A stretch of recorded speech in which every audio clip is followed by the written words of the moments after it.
السلام عليكم، صباح الخير اخواني الفلاحين. معكم الزمال حسام الدين مفتش ولايه الساحه النباتيه. اليوم رانا في شركه تيجيير بالمنطقه الجنوبيه صحراء نماميشه بمحيط بونكار في حقول البطاطا بصدد تقدير المردود رفقه شركه فريغوميديت للتخزين المتواجده بولايه واد سيوف الطريفاوي. حنا بصدد اخذ عينات وين كان المنتوج تاع البطاطا في هذا المستثمرة، واللي تعتبر كبادرة أولى لها في البطاطا، تعتبر متوسطة الإنتاج.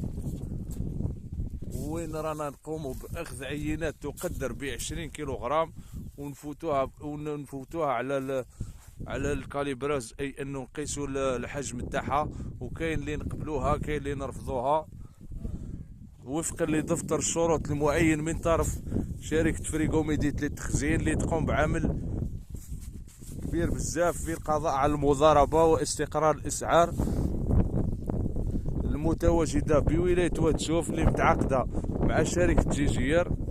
وكما راكم تشوفوا هذه التجربة معنا المهندس ياسين، مهندس بوعزيز تاع شركة تيجيير، اللي قام بكل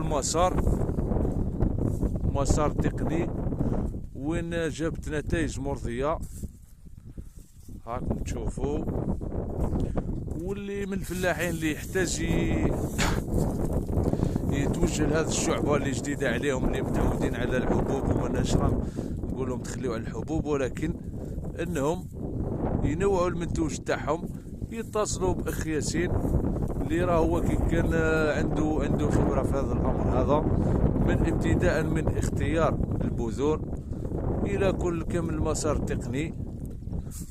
وراكم تلقاوه. ياسين تقدر تعطيهم الرقم تاعك؟